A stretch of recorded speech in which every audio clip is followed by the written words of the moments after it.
But when the ice cream van moved on, George forgot all about staying out of the trouble and went to find someone fun of his own. Gising na eh. Wait lang. In the living room, George found party blowers and hats and games. Could this be part of his friend's surprise?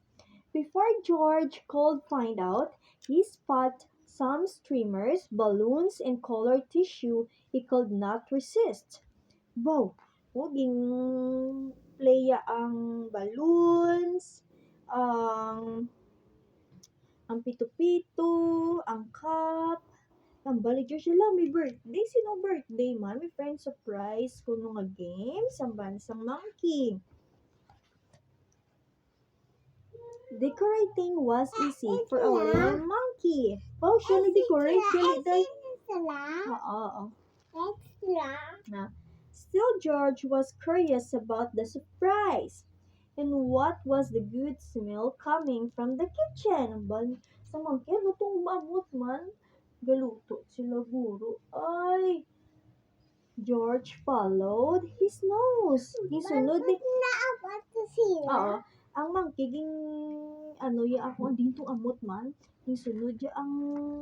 Alamot. Ano to man? Ito yung laging cook man. Balas ang monkey. It was a cake.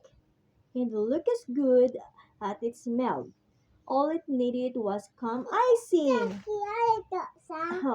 George had seen his friend making icing before.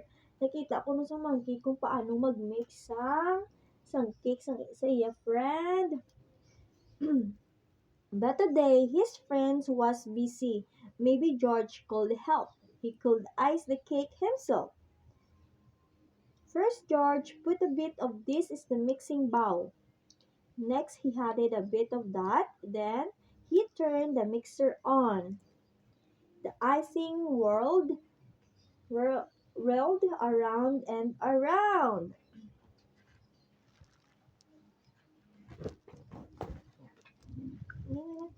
It was whirling too fast. But when George tried to stop the mixer, it only went faster. Look, nagsidasig ko ng mixer and faster. Wala iging stop. Ay. George lifted the batters out of the bowl. Icing flew everywhere. Ala, naglapta ang icing. Sabis kang diin na. Naglapta ang ice cream. Kaya once stop sa mixer. Hindi siya kabalo kung paano mag-off sa mixer. Naglapta na sa kitchen. Poor George. He did not mean to make such a mess. He had only wanted to help. Now, how could he clean up the sticky kitchen? Paano ako natiluan, day? Ang damo-damo nga icing sa kitchen kay wala sa kabalo nga amo ni gali kalapta. Wala may mabulig sa iya. Judge.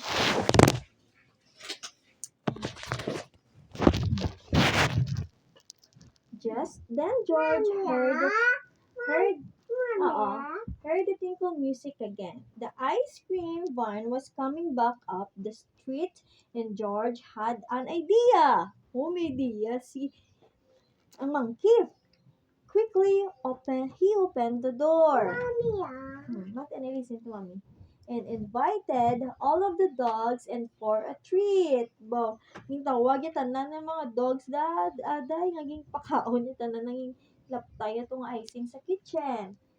And no time, the kitchen was clean as a whistle. When the dogs finished their snack, George took them back outside. The ice cream van was still there, and so was his friends.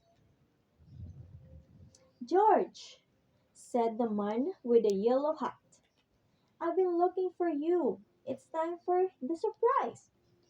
George had fun hats, games, decorations, and the cake. He was curious. What a surprise a party! damo-damo. Yes, it was a party. George was happy to see all of his friends. They were glad to see George too. What great decorations! Bill said. Yes, okay. What a love of presents, said